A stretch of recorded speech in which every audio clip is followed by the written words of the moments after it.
cara berpikir yang membatasi akan kuasa Allah. Maka dari itu saudara tidak mengalami rugi. Kenapa saudara? Karena saudara tidak membebaskan diri dari cara berpikir lama, hikmat dunia. Nah, hal ini tidak melanda sebagian anak Tuhan, umpamanya yang Pantekosta, yang GKI, yang Protestan, enggak, semua. Sebab saya sendiri terus terang dari GKI, saudara. Tapi saya diajar oleh Tuhan secara pribadi. Sebab Tuhan mau memakai saya, sehingga Tuhan itu ngomong sama saya. Saya dari kecil sudah diajar oleh Tuhan, tetapi cara berpikir saya, karena saya dari gereja GKI, jadi apa yang menjadi kepikiran-kepikiran pendeta, penafsirannya itu masuk. Nah, sedang istri saya dari Pantekosta. Nah, jadi yang satu GKI, yang satu Pantekosta. Nah, dia punya pemikiran caranya dengan di gereja itu, sebab otomatis. Contohnya begini, saudara. Saudara itu kalau punya anak itu diasuh oleh suster lebih banyak daripada diasuh sama bapak ibu nih. Nanti omongane, watake, cara berpikirnya suster enggak? Hah? Iya, makanya itu. Ini kenyataan, saudara. Tidak bisa diingkari. Itu hukum alam namanya. Kalau kamu bergaul dengan orang baik, jadi baik. Kalau kamu bergaul dari orang yang jelek, jadi jelek. Nah, maka dari itu saudara, masuk surga itu tidak gandeng-gandengan. Saudara kalau pergi gereja umpamanya, kamu nggak ngerti apa-apa. Sebab gini loh, orang Kristen itu kerap kali mempunyai pemikiran yang salah. Salahnya gini, mempunyai anggapan pendeta itu pasti lebih suci, lebih tahu, lebih baik, lebih rohani, ya tak? Nah, sehingga akhirnya saudara mempunyai pikiran begitu, sehingga akhirnya saudara ngikuti dia, betul tak? Karena mikirnya lebih tahu. Ini kesalahan orang Kristen, saudara. Sebab Tuhan Yesus pada waktu saya umur 12 itu, saya ditemui, saya juga ngomong begitu. Sama dengan saudara cara berpikir saya. Lalu Tuhan bilang, kamu ikut saya. Tuhan berkata, padahal umur 7 saya sudah sekolah minggu. Lalu Tuhan berkata, kamu ikut saya. Saya bilang, Tuhan, aku terus terang gak kepingin jadi orang Kristen. Kenapa? Orang Kristen itu munafik. Sebab apa yang diomongkan di gereja sama yang di rumah itu tidak sama. Lalu Tuhan ngomong apa? Masuk surga itu tidak gandeng-gandengan, dewek-dewek. Nah, jangan lihat orang lain. Tuhan berkata, kalau kamu cara berpikirmu terpancang dengan tindakan perbuatan orang lain, kamu akan mengalami kerugian. Nah, ternyata memang benar, saudara. Di alam maut itu letaknya di mana, saudara tahu? Tidak tahu. Di bawah bumi ini loh, di tengah-tengah bumi ini alam maut. Alam maut itu di tengah-tengah bumi. Kalau surga itu di luar bumi, tapi alam maut itu di tengah-tengah bumi ini. Nah, benar saudara. Ada seorang hamba Tuhan, orang Surabaya, saudara. Dia dibawa Tuhan masuk ke alam maut, masuk terowongan. Loh Tuhan, ini alam maut kok masuk terowongan ini kemana? Kalau surga kan tadi di sana Tuhan. Oh enggak, alam maut itu di tengah-tengah bumi ini, masuk terowongan gelap gitu. Lalu Tuhan berkata, kamu dengarkan di ruangan itu ada pendeta dan jemaate. Dia kaget, saudara. Hah, pendeta Pak? Bahkan kamu pernah tahu. Nah, terus dia dibawa situ, dimasuk sama Tuhan Yesus. Benar, saudara. Ada pendeta sama jemaati. Lalu dengarkan omongannya. Jemaatnya itu protes semua, saudara. Protes apa? Pak pendeta, aku ini turut kamu, kan maksudnya masuk surga. Kok mau bawa ke sini itu piye toh? Pendeta ini bilang apa? Wong aku dewek ya gak ngerti. Loh, lah kamu jadi pendeta dari apa? Aku cuma nurut guruku, diajari gitu, tak ajar ke kamu. Anda tahunya ini bukan jalan nih, loh, saudara. Lalu anak Tuhan ini berkata, loh Tuhan Yesus, kalau aku sudah ngajari, aku sudah memperingatkan, aku sudah membawa mereka, tapi mereka tidak bisa berubah dengan cara berpikirnya. Saudara tahu? Karena cara berpikir saudara itu hikmat dunia. Itu satu kebodohan bagi Allah. Sebaliknya hikmat Allah itu satu kebodohan bagi manusia, dunia. Nah, maka dari itu saudara ini mau jadi bodoh untuk dunia tapi pintar untuk Tuhan masuk surga, atau mau jadi pintar untuk dunia masuk alam maut. Nah, ditanyai gini mau jadi bodoh toh? Tapi kenyataan kalau dikasih tahu orang bilang kamu bodoh goblok, sakit hati toh? Maka dari itu saudara, kita harus belajar firman. Coba perhatikan kita, pada waktu itu Tuhan Yesus berkata begini, kamu ikut aku, jangan lihat orang lain. Lalu Tuhan berkata, baca Alkitab. Tuhan berkata. Kenapa Tuhan Yesus pertama kali berkata, baca Alkitab? Kenapa? Kerap kali karena kita punya visi dan pandangan ini bahwa pendeta lebih baik, majelis lebih baik, tua-tua lebih baik, sehingga kita selalu cuma lebih senang dengar khotbahnya orang daripada baca. Betul tak? Ayo, betul tak? Seneng baca Alkitab ada? Kalau kamu belum seneng baca Alkitab, lebih-lebih hamba-hamba Tuhan ini loh. Ini hamba-hamba Tuhan ini saat rombongan ini baca Alkitab itu sudah habis apa belum? Sudah berapa kali?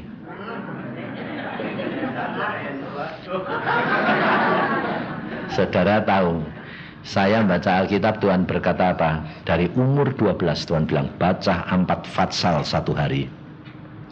Tiap setahun habis Alkitab. Sampai tambah lama Tuhan berkata, tambah banyak. Nah, kenapa Tuhan? Kamu akan mengerti, diungkapkan rahasia-rahasia kerajaan surga. Dan saya baca sampai sekarang sudah 100 kali lebih. Tuhan berkata, baca terus. Karena sampai kamu nanti pulang ke surga, belum terungkap seluruhnya. Saudara tahu? Dan kalau saudara membaca Alkitab, saudara tidak akan mengerti kalau tidak diterangkan oleh Roh Kudus. Kalau saudara cuma membaca tafsir-tafsir karangan profesor doktor, nanti saudara tahu. Tapi kalau itu perlu dibaca. Karena itu pemikiran orang-orang yang ngalami. Beda saudara. Maka kalau nanti saudara sudah membaca Alkitab, diterangkan Roh Kudus, kemudian kamu membaca dari tafsir-tafsir profesor doktor maupun dari hamba-hamba Tuhan, pengalaman hamba-hamba Tuhan, nanti saudara bisa membedakan mana yang pikiran Allah, mana yang pikiran manusia, mana yang hikmat Allah, mana yang hikmat manusia. Nah, mengapa Tuhan Yesus tidak bisa diterima sama orang Farisi dan ahli Taurat? Padahal saudara perhatikan, ahli Taurat dan orang Farisi itu setiap hari menyelidiki Alkitab, perlunya apa? Menantikan siapa? Mesias. Tapi Mesias sudah datang, orang Yahudi, ahli Taurat, orang Farisi tidak bisa menerima Yesus sebagai Mesias. Mengapa? Sebab setiap kali mereka membaca Alkitab, kata Rasul Paulus, mereka ditutupi oleh selubung yang menyebabkan mereka tidak dapat mengerti pikirannya dan firman Allah. Selubung itu apa? Cara berpikir saudara, pendapat saudara, itu yang menyebabkan hambatan itu. Makanya saya selalu katakan, kalau hamba Tuhan sedang di mimbar dipakai Tuhan, itu sedang dipakai. Tapi kalau dia turun dari mimbar sudah pulang ke rumah, belum tentu dipakai. Tetapi dia adalah seperti saudara dan saya. Contohnya saudara, Elia pada waktu dipakai Tuhan di atas gunung melawan 450 Nabi Baal, melawan raja, berani, semua 450 dipotong kepalanya. Loh, hebat toh? Satu loh lawan segitu, berani. Tapi setelah selesai, besoknya Isabel ngomong, tak, awas gue tak jadi sama dengan mereka satu. Ketakutan enggak? Hah? Loh, kemarin dulu pahlawan, sekarang jadi pengecut, saudara-saudara. Itu nabi besar. Maka dari itu saudara harus benar-benar belajar. Jangan lihat manusia. Manusia tidak ada yang baik. Makanya pada waktu Tuhan Yesus di dalam dunia, seorang muda kaya berkata, Yesus yang baik. Yesus bilang apa? Tidak ada yang baik kecuali Allah Bapa. Kenapa? Padahal Yesus berkata, aku tidak berbuat dosa, betul? Tapi kenapa pada waktu dia dikatakan yang baik kok tidak mau? Sebab dia mau memberi contoh kepada saudara dan saya. Yesus selalu berkata, aku anak manusia. Yesus mau memberi contoh kepada saudara dan saya bagaimana menjadi anak manusia yang berkenan kepada Allah. Jadi saudara belajar dari dia. Maka dia berkata, kita buka firman Tuhan di dalam Yohanes pasal yang ke-14. Yohanes 16 dulu. Yohanes pasal yang ke-16 ayat yang ke-4b mulai.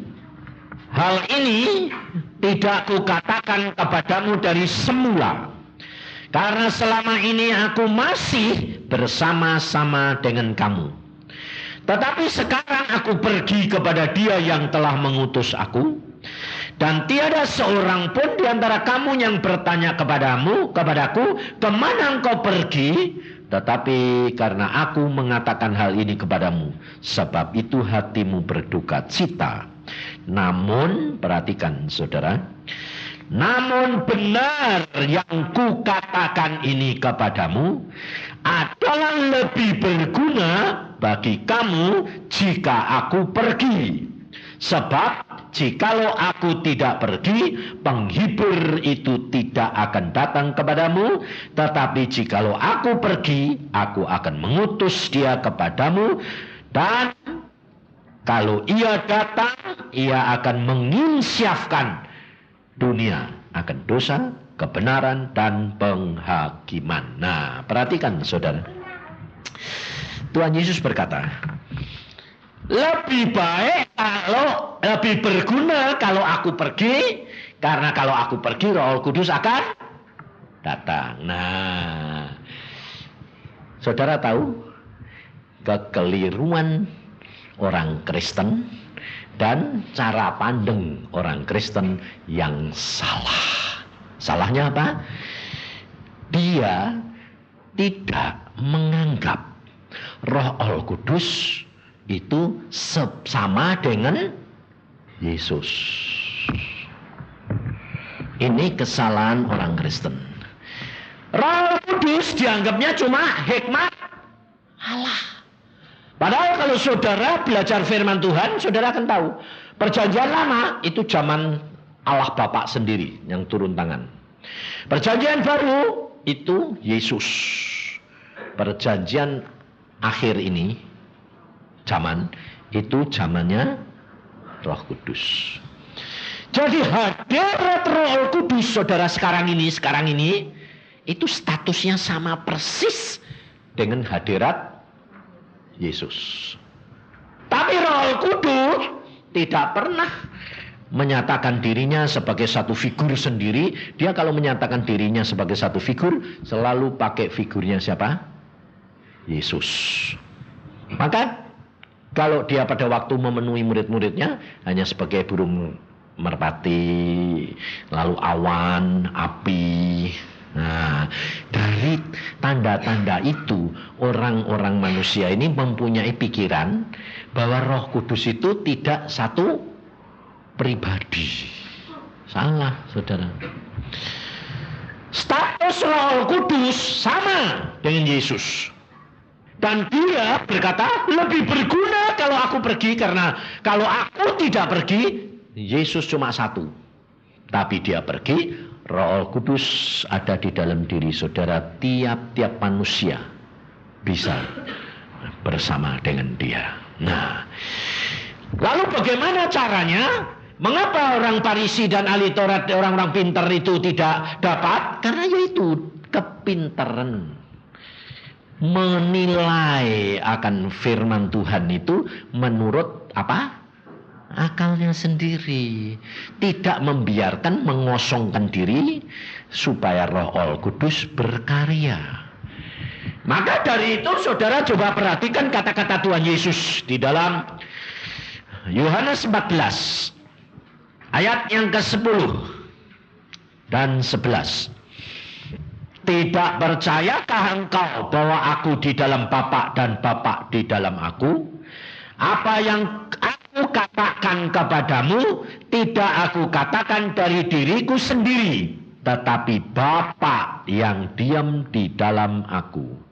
Dialah yang melakukan pekerjaannya. Percayalah kepadaku bahwa aku di dalam Bapa dan Bapa di dalam aku, atau setidak-tidaknya percayalah karena pekerjaan-pekerjaan itu sendiri loh. Bapa di dalam Yesus. Nah, sekarang bedanya apa, saudara, sama Yesus? Sekarang Roh Kudus ada di dalam diri kamu enggak? Nah, sekarang saya tanya. Roh Kudus ada di dalam kamu tak? Roh Kudus ada di dalam kamu ini melebur jadi satu atau tetap dua? Ini penting buat pendeta-pendeta ini. Ayo coba pendapatmu sekarang ini bagaimana? Ayo. Yesus di dalam aku di dalam Yesus. Bapa di dalam aku di dalam Bapa, kata Yesus. Sekarang saudara dan saya, aku di dalam Roh Kudus di dalam aku, betul? Amin. Satu atau dua?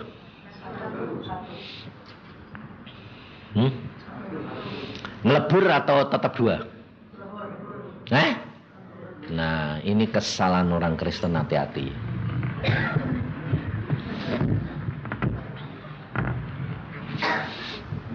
Ini yang kamu pendapatmu ini sama dengan kebatinan yang berkata manunggal. Ngerti? Salahnya di mana? Saya tanya, kalau kamu di dalam Yesus, Yesus di dalam kamu, kalau kamu melebur, jadi kamu jadi Yesus enggak? Kalau kamu melebur, lalu kamu jadi Yesus enggak? Nah, orang manunggal ngomongnya gini, aku adalah kamu, kamu adalah aku. Saya ketemu seorang kebatinan yang sudah ke Nepal, ke Tibet, ke Pakistan, kemana-mana India.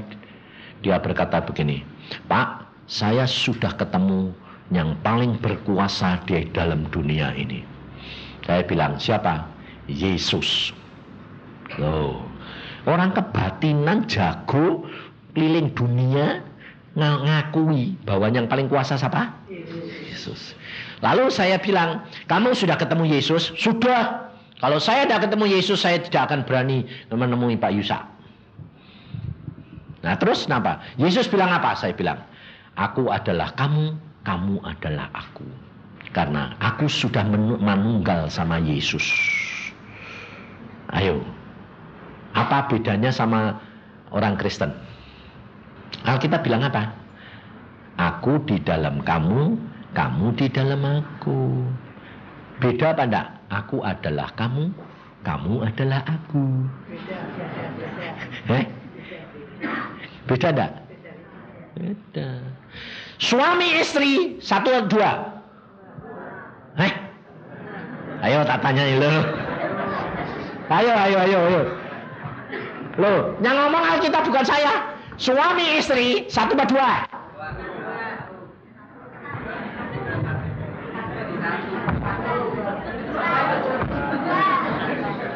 Ayo, Nah, jadi 2 apa 1?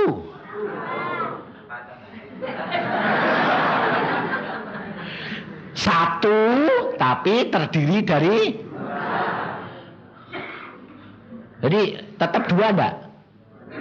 Tetap 2. Kamu sama Yesus, kamu di dalam Yesus, Yesus di dalam kamu. 1 apa 2? 2 jadi beda. Jadi kamu tetap. Masa kamu lalu bilang aku Yesus, kurang ajar. Nah, ya toh istri bilang, aku sama suamiku 1. Lah kamu siapa? Aku Yusa. Lah istriku bilang aku Yusa. Lah orang lain bilang, "Loh kamu istri ini Yusa. Kamu bukan Yusa." Tapi kan 1. Memang 1, tapi tetap ini penting saudara. Supaya apa? Supaya saudara itu tidak mencuri kemuliaan Tuhan. Dan ini orang Kristen kerap kali gitu. Kalau sudah dikasih karunia, ya lah, dikasih karunia, mamanya menyembuhkan. No. Sebetulnya yang menyembuhkan siapa? Hah? Nah, Tuhan toh, pinter. Sekarang kue tak tanyai sekarang. Pada waktu Tuhan Yesus di dalam dunia, dia menyembuhkan orang sakit enggak? Ya? Yang menyembuhkan siapa? Hah? Baca. Makanya saya mau ngajak saudara itu supaya belajar. Lukas 5. Nanti kalau sudah baca, jawab. Makanya kalau saudara itu tidak baca sendiri, ngalami sendiri, tidak bisa. Hidup kekristenan itu mesti baca, saudara mesti ngalami. Percuma cuma sekedar tahu dari orang lain. Nanti ada apa-apa bingung. Baca Lukas 5 ayat 17. Ayo bacanya keras. 1, 2, 3. Ketika Yesus mengajar, ada beberapa orang Farisi dan ahli Taurat duduk mendengarkannya. Mereka datang dari semua desa di Galilea dan Yudea dan dari Yerusalem. Kuasa Tuhan menyertai dia sehingga ia dapat menyembuhkan orang. Siapa yang nyembuhin? Yesus para Roh Kudus?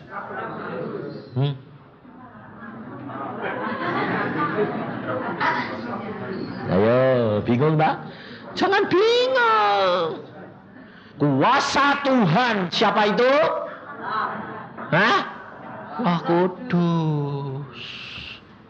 Makanya Yesus selalu ngomong apa? Aku anak manusia. Kasih contoh semuanya kan saudara. Jadi kalau saudara bisa dipakai Tuhan menyembuhkan orang sakit, siapa yang nyembuhin? Roh Kudus. Lah kalau ada orang datang lalu bilang, tolong Pak doain Pak, kamu punya karunia. Lalu kamu bilang apa? Jangan takut, tak doain pasti sembuh. Kalau kamu ngomong gitu tuh Roh Kudus Pak kamu.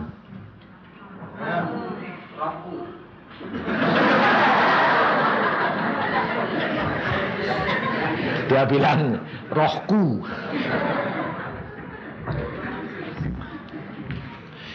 Itu yang menyebabkan orang Kristen jatuh ke dalam kesombongan, saudara. Makanya selalu saudara, sebabnya apa? Sebabnya orang Kristen ini punya pandangan, punya pikiran, punya cara berpikir yang salah. Salahnya apa? Aku dek sembahyang sendiri ndak bisa Pak. Tolong dong Pak, doake, betul ndak? Ayo. Kamu sakit, doain dong Pak. Lebih-lebih kurang ajar, saya didatangi orang banyak gini. Doain dong Pak, mintain sama Tuhan Yesus. Loh, kenapa tidak minta doa? Kalau Pak Yusa kan ke akrab aku ndak loh. Lah imane iman boncengan payah yang ini. Tidak boleh saudara. Ini kesalahan orang Kristen. Tuhan itu tidak membedakan saudara dan saya dan orang dunia. Kasihnya Tuhan itu sama loh. Saudara jangan kira kalau kamu jadi orang Kristen itu lalu Tuhan itu mengasihi kamu lebih daripada orang dunia. Salah saudara. Makanya orang Kristen coba perhatiin. Orang dunia yang baru bertobat, sudah bertobat, nanti kan malah diajar Tuhan gepeng. Sebelumnya bertobat kok enak, saat mulai bertobat kok tambah sengsara. Betul enggak? Kenapa? Sebab saudara kalau jadi anak Tuhan, tahu kebenaran, enggak ngelakuin, dihukum saudara. Maka dari itu saudara itu harus benar-benar belajar ngerti firman. Tapi kalau kamu ngerti firman, luar biasa Roh Kudus itu. Roh Kudus itu sama dengan Yesus. Roh Kudus itu tinggal di dalam kamu. Dia itu bisa ngomong enggak? Bisa enggak? Nah, kamu ajak dia ngomong enggak? Ya. Kamu dengar enggak? Nah, itu masalahnya. Karena apa? Karena saudara punya pendapat tentang Roh Kudus itu salah. Maksudmu gini toh? Aku sudah sembahyang Pak, sudah berdoa, tapi tidak dengar apa-apa itu. Karena apa? Karena kamu punya pendapat, kamu ngomong, Roh Kudusnya harus ngomong. Salah. Roh Kudus itu Allah yang maha kuasa. Dia mau ngomong dengan cara apa ya saya suka dheweke dene to. Coba contohnya kamu telepon sama Pak Habibie. Pak Habibie, saya mau ngomong sama Anda sekaligus. Bisa enggak? Mau enggak? Dia mau ngomong, kamu nulis surat ya boleh, kamu telepon ya boleh. Meh ngomong pada ya saya suka dia toh. Mosok kowe sing ngatur? Aku sudah telepon kok udah dijawab-jawab. Tidak bakal kamu diangkat sama dia. Dengan Tuhan itu saudara salahnya di sini konsep-konsep yang cara berpikirmu ini salah. Kalau kamu sudah berdoa, saudara itu yakin kalau doamu sudah sampai belum? Yakin enggak? Yakin? Nah kalau yakin ya sudah. Enggak usah gini. Kok enggak dijawab-jawab loh? Makanya saudara itu harus kenal. Rasul Paulus bilang gini, selama kita di dunia, kita mengenal Tuhan, itu samar-samar. Tapi nanti kalau kita sudah ke surga, kita akan mengenal Dia dengan terang. Sebab cara berpikirnya Allah bukan cara berpikir kita, saudara. Salahmu di sana. Makanya Tuhan berkata apa? Orang itu jadilah sesuai dengan imanmu. Nah, iman ini tergantung dari apa? Pengertian, pengalaman bersama dengan Tuhan. Maka dari itu saudara, tahap pertama itu mesti baca Alkitab. Baca Alkitabnya tidak sedikit, berkali-kali dibaca bolak-balik. Nanti kalau baca, minta Tuhan Roh Kudus berikan aku ngerti. Nah, biasanya pengertian yang tidak bakal hilang itu ngalami. Nah, ngalami yang tidak gampang hilang itu yang ngeri. Dia ngalami cuma flu sembuh, lupa. Tapi kalau kanker sembuh, tak lupa. Betul lah? Butuh duit sedikit, lupa. Tapi nanti kalau sudah kecepit, gepeng sampai mentok makan tidak bisa, lalu datang pertolongan, tidak bakal lupa. Betul nggak? Nah, ini saudara itu harus ngalami. Saya ngalami saudara. Saya dididik Tuhan itu makan loh, makan yang namanya makan nasi hari demi hari setahun. 1 tahun jadi dokter loh, dengar suara Tuhan, hidup dengan Tuhan. Oh, aku sampai gini, Tuhan, engkau ini kok aneh. Engkau jadi kayak aku dokter, yang namanya dokter makan nasi ambek ada telur separuh lumayan, setahun ndak mbok kasih lebih. Bayangin saudara. Tuhan bilang apa? Nah, aku sedang didik kamu, setia ndak? Setahun selesai Tuhan bilang Desember, lulus. Mulai tahun depan kamu makan sudah lebih baru bisa abonemen surat kabar, beli baju setahun. Setahun Tuhan bilang lulus.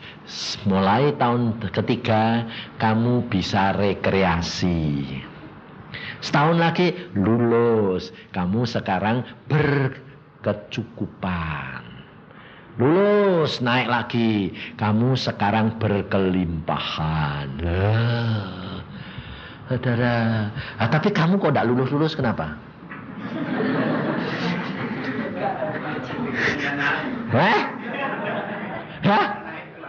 Gak naik kelas, kenapa kok gak naik kelas? Bukan bodoh, cara berpikirnya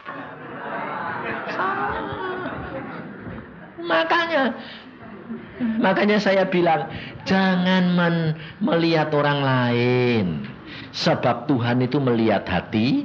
Kalau kamu nurut, kenapa orang Israel itu berputar-putar di padang belantara 40 tahun? Karena tidak lulus-lulus, saudara.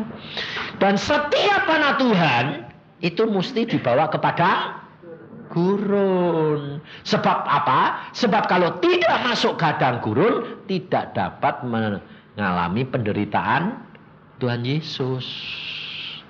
Kalau kamu tidak mengalami penderitaan Tuhan Yesus, kamu tidak akan dapat mengasihi Yesus. Di surga itu tidak ada orang yang takut akan Allah, tapi yang ada adalah orang yang mengasihi Allah. Saudara tahu? Mengasihi Allah. Orang yang takut sama Tuhan itu di dalam dunia ini. Memang Tuhan berkata, selama kamu di dalam dunia takut akan Tuhan. Sebab apa? Sebab kamu selalu dikejar dosa. Tapi Tuhan berkata, kamu harus berkuasa atas dia. Itu kekristenan, saudara. Maka dari itu saudara harus menyadari fungsinya Roh Kudus ini. Engkau harus anggap dia seperti Yesus. Sama. Segala sesuatu seperti dia ada di dalam kamu, ngomong. Tapi kerap kali orang ini, anak-anak Tuhan ini belum bisa lepas dari pikiran dunia, keminter. Jadi kalau ada, contohnya gini, kalau punya masalah dipikiri terus atau sembahyang dulu? Dipikiri dulu, cari jalan keluar, dada, ya, wes kepepet, baru sembahyang. Ya dah, contohnya gini, lebih-lebih hamba Tuhan ini. Saya paling seneng tuh hamba Tuhan desa ini. Kenapa? Karena saya dulu di Rian, dari dokter perang, saya ngalami sendiri, saudara. Yang namanya makan itu dari hari ke hari. Gaji itu, jadi dokter itu, saya gaji itu 5 hari habis kok. Jadi dokter loh. Di Irian Barat itu gaji itu 5 hari habis. Buat makan habis, saudara. Sore tidak boleh praktek. Coba rasain. Lalu jadi apa? Lontang-lantung. Saya bilang, Tuhan, engkau ini nyuruh aku ke Irian ini gaji 5 hari habis kok anak-anak istriku makan apa? Lalu Tuhan bilang apa?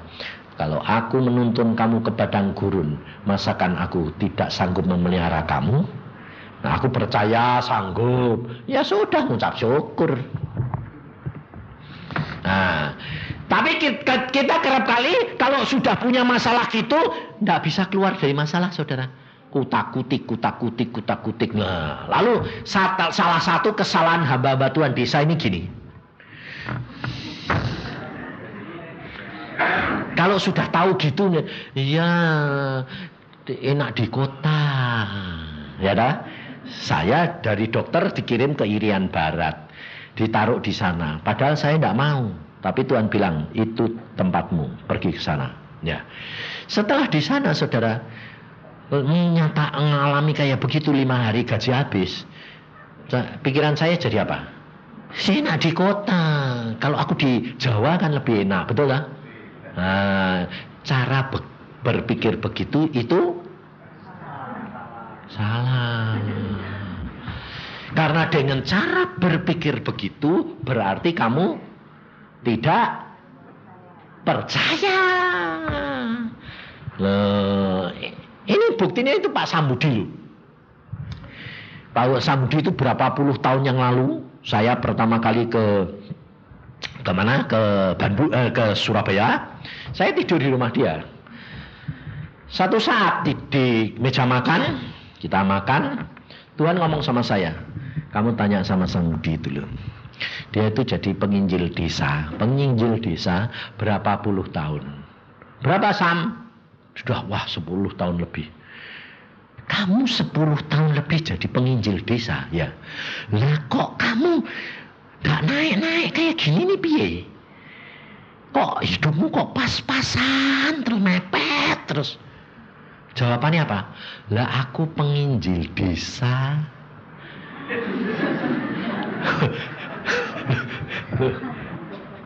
Aku penginjil desa jadi dapete cepean. Dia bilang kolektornya kayak bisa masuk 2000, itu sudah bagus. Aku bilang terus Tuhan bilang gini sama saya, lihat cara berpikirnya itu yang menjadi tudung penghambat berkat. Aku bilang salah kamu. Padahal dia sama saya tuh terpaut berapa tahun Sam? 8 tahun. Tapi saya terus terang salah, bertobat. Saya bilang cara berpikirnya salah. Loh, salahnya apa? Nah, salahnya apa?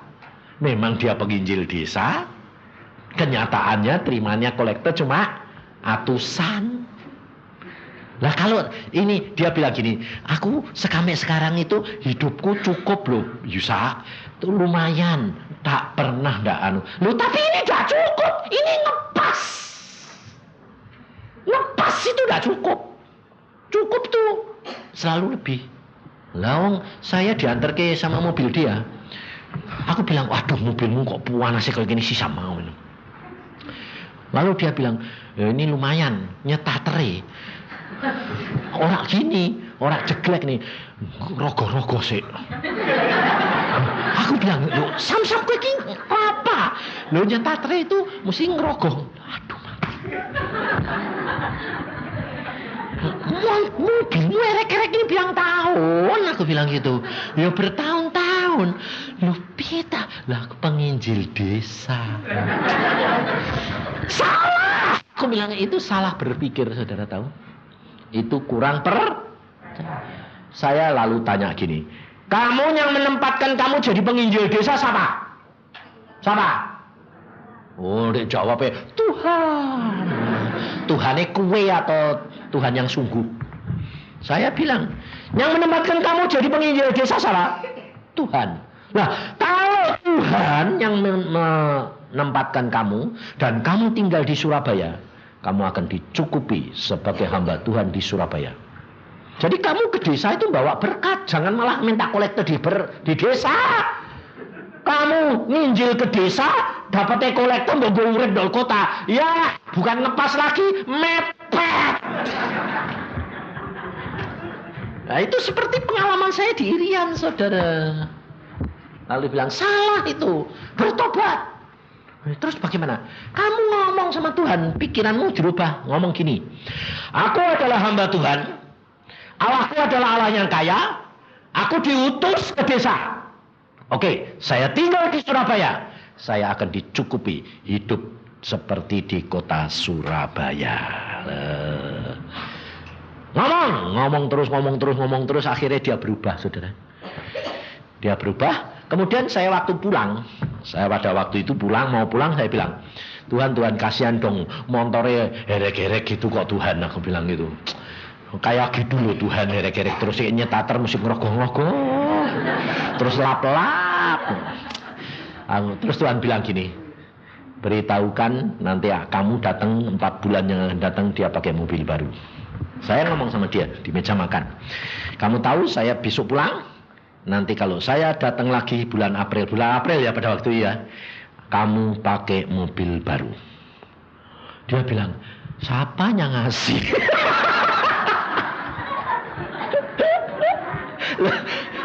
Tidak sadar saudara, karena apa?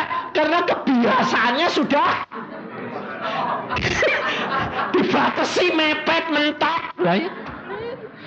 Ini penyinggil desa itu banyak yang punya pikiran kayak gitu. Oh, kok amin? Ngawur tenan itu. Wah, itu kebiasaan tau, otomatis tau. Amin. Lo amin tuh ya, dan amin tuh jadi. Jadi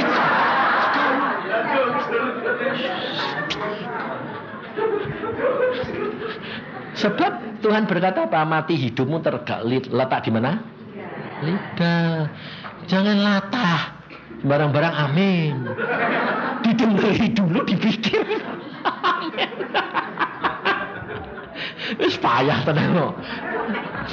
Hamba-hamba Tuhan ini kerap kali itu gitu loh. Sok rohani, amin.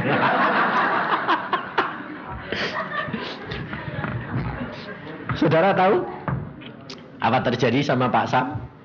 Berkat ngalir. Orang lain mengalir, memberi. Orang memberi itu kalau tidak disuruh Tuhan, tidak mungkin, saudara. Tapi mengapa kamu tidak dapat? Karena cara berpikirmu salah. Maka dari itu kamu harus komunikasi terus sama Roh Kudus. Sebab kamu hidup dengan Roh Kudus seperti Yesus hidup dengan murid-muridnya. Segala sesuatu ngomong.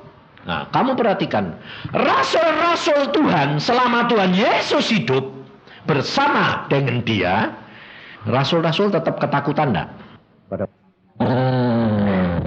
Saudara perhatikan, setelah Yesus pergi, Roh Kudus turun memenuhi mereka, hidup mereka jadi berani. Berkelimpahan enggak? Berkelimpahan, saudara. Karena apa? Segala sesuatu tanya Roh Kudus. Segala sesuatu berjalan dengan Roh Kudus. Setiap gerakan, setiap kerjaan, setiap yang dilakukan, komunikasi, konsultasi, minta persetujuan, penyertaan Roh Kudus. Rahasianya, saudara. Pada waktu saya mau datang lagi bulan April, kurang seminggu, saya dibel sama Pak Sam. Dibel sama dia. Yusa, wah, suaranya sudah beda. Dia ngebelnya gini, Yusa, kalau kamu nanti datang sudah pakai mobil baru. Bayangin, saudara, kurang 5 hari saya datang, dia pakai mobil baru. Baru gres dari dealer. Masih ingat saya belinya pada waktu itu 5,5 juta ya, Sam ya. Bayangin, saudara, kurang 5 hari saya datang, dia pakai mobil baru. Baru gres dari dealer. Masih ingat saya belinya pada waktu itu 5,5 juta ya, Sam ya. 5,5 juta itu Suzuki itu. Suzuki ya. Nah, aku bilang, wah, Tuhan luar biasa. Saya tidak pernah ingat-ingat, saudara. Saya cuma bilang, terima kasih Tuhan. Jadi hambamu itu bisa menikmati. Saya senang, saudara. Saya tidak lalu kepingin loh dia pakai mobil baru, aku yuk kayak baru Tuhan. Enggak. Kalau firman Tuhan jadi itu satu anugerah, kenikmatan. Saya sampai di Surabaya, dijemput dia. Wah, ya ini nyetato ndak rogo-rogo. Tapi saudara, setelah saya dijemput dia, lu kok panasnya kayak gini, Sam? Lu belum ada AC-nya. Kamu ini minta ndak pakai AC? Ndak berani, mintanya cuma pase, cuma itu kok. Les, kamu ini minta itu yang lengkap gitu loh. Oh, ini saja sudah puji Tuhan. Terus saya bilang, kamu ini. Terus saya masuk kamar, saudara. Saya masuk kamar, Tuhan bilang gini, Tuhan itu enggak dipasangi AC sih Tuhan. Loh, AC ini itu ya kamu yang kepanasan ya, kamu yang bilang sama dia, suruh beli. Beli, aku bilang. Dia ya enggak berani ngomong, duitnya tidak. Ya, iya. Setelah aku bilang beli, aku bilang, sudah sana beli. Ya tok. Saya pulang dari pelayanan dapat uang, tak buka 400.000 pada waktu itu. Kamu dapat berapa Yusa? Saya kalau dapat uang kan selalu tanya mbak Tuhan gini, Tuhan ini duit buat apa ini? Kantongi, habis tak kantong. Pada waktu itu, gue dapat berapa? 400.000 Tuhan. Gue tadi kan ngongkon si Sam suruh beli AC toh. Saya ini bayari. Loh, kok lucu aku ngomong. Aku kan cuma ngongkon dia takon tuku. Kok aku sih bayar? Loh, wani ngongkon ya wani bayar. Jadi saya keluar dari kamar, ini duitnya, pasang AC. Pas 400. Tuhan itu luar biasa, saudara. Ngerti enggak? Saudara, tidak akan ada orang memberi berkat saudara kalau Tuhan tidak menggerakkan. Dan Tuhan tidak akan menggerakkan orang memberi berkat kepada saudara tanpa saudara berkenan kepada Tuhan. Karena di dalam surat Hagai Tuhan berkata apa? Coba bayar. Hagai pasal 2 ayat 7. Janganlah sebab beginilah firman Tuhan semesta alam, sedikit waktu lagi maka aku akan menggoncangkan langit dan bumi, laut dan darat. Aku akan menggoncangkan segala bangsa sehingga barang yang indah-indah kepunyaan segala bangsa datang mengalir. Maka aku akan memenuhi rumah ini dengan kemegahan firman Tuhan semesta alam loh. Jadi yang gerain orang ngasih, yang gerain semua itu siapa? Tuhan, saudara. Bagian Tuhan perlunya apa? Menyenangkan hatinya Tuhan, menjadi pelaku firman. Cara berpikir itu tinggalkan. Sebab Tuhan Yesus sudah berkata, Roh Kudus yang akan aku utus, dia akan memimpin kamu dalam seluruh kebenaran. Kebenaran bukan kebenaran firman, tetapi firman yang dinyatakan dalam kenyataan daging. Itu kebenaran. Yesus itu roh yang menjelma menjadi daging. Jadi Yesus disebut kebenaran. Jadi yang saudara dan saya dikatakan kebenaran itu firman, Yesus itu firman yang menjelma di dalam daging saudara, saudara secara daging ngalami. Itu kebenaran. Jadi tidak hanya sekedar firman tok, tapi dibuktikan di dalam perbuatan. Karena iman tanpa perbuatan mati. Itu kebenaran, saudara. Serta Tuhan Roh Kudus, Yesus sudah berkata, Roh Kudus yang akan aku utus, dia akan mengajar engkau. Mengajar apa? Dalam segala hal. Lihat di dalam Yohanes tadi. Supaya saudara itu tahu bahwa saudara itu jangan bergantung kepada manusia. Di dalam Yohanes 14 ayat yang ke-26. Tetapi penghibur yaitu Roh Kudus yang akan diutus oleh Bapa dalam namaku, dialah yang akan mengajarkan segala sesuatu kepadamu dan akan mengingatkan kamu akan semua yang telah kukatakan kepadamu. Dia akan mengajar engkau dalam segala hal. Jadi tidak terbatas firman Tuhan. Kamu kerja, kamu apa? Semua. Di sini itu ada, saudara. Etna itu sekarang catering. Dulu dia tuh sekolah SGKP tukang jahit. Waktu di dalam kesulitan dia berdoa begini. Gini, saya kerja apa ya Pak? Loh, ya mau kerja apa? Masak. Loh, aku itu tidak bisa masak. Praktek, nyatakan hidup dengan Roh Kudus, mau masak ngiris lombok, ngomong Tuhan carane ngiris piye. Mau goreng, Tuhan pimpin tanganku. Garme seberapa, kecapnya seberapa, semua atur. Saya gini, dari dia catering, dia bisa memelihara keluarga nih. Dan masakannya enak. Aku kalau datang sini mesti dimasaknya dia. Nah, dan aku ngerasaknya aku tahu. Ini rasanya beda ini. Ini orang kurang sembayang. Selalu tak tegur, aku bilang, kowe itu masakan ndak enak ini.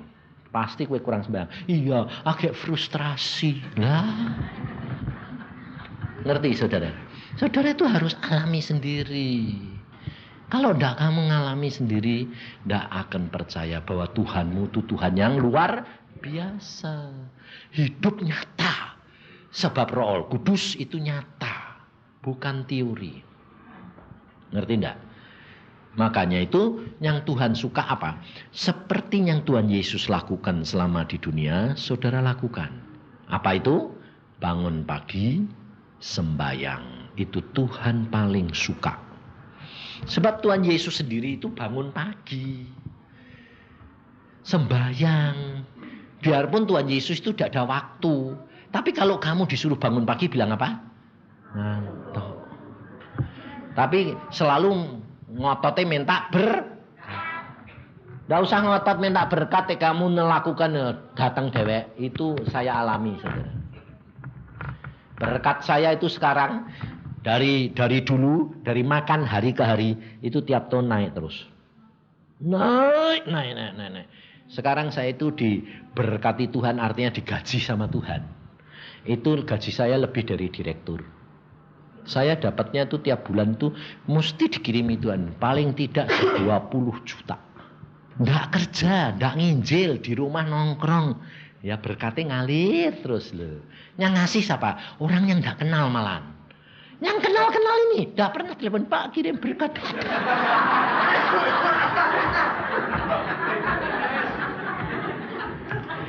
Kalau gitu, itu namanya orang itu utang budi. Dan justru Tuhan itu luar biasanya di situ.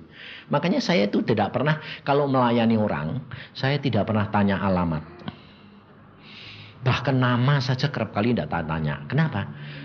Lain sama hamba-hamba Tuhan desa ini. Mesti tanya alamat. Haleluya lagi.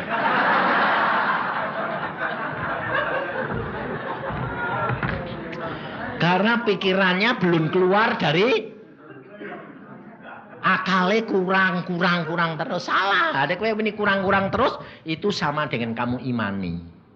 Tidak pernah lepas. Saya kalau melayani orang tidak pernah saya tanya namamu siapa, saya. Tidak.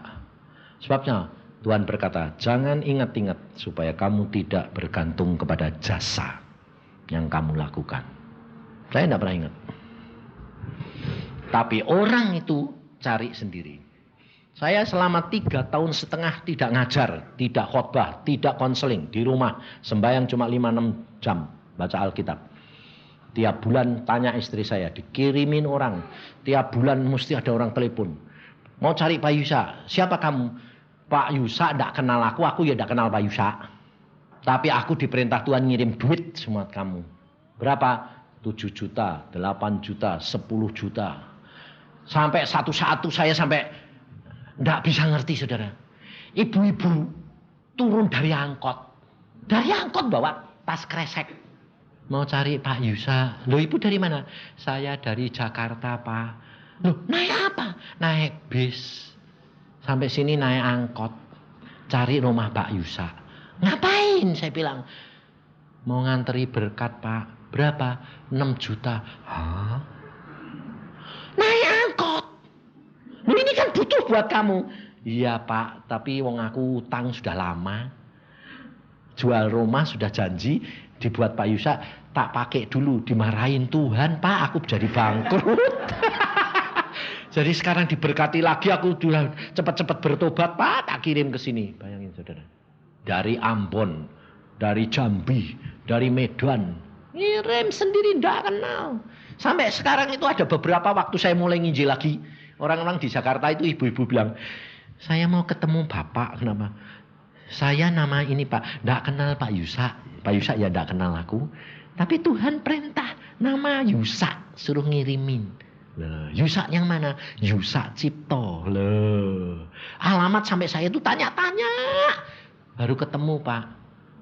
Tuhan itu luar biasa. Loh. Saudara tahu? Hidup dengan Tuhan itu hidup dengan kenyataan, bukan teori. Jangan punya pikiran langsung gini. Waduh, kenalan terus dong. Pak, kartu nama dong, Pak. Terus habis itu nanti sampai di desa nulis surat. Erek. Tolong Pak didoakan sambil Dana.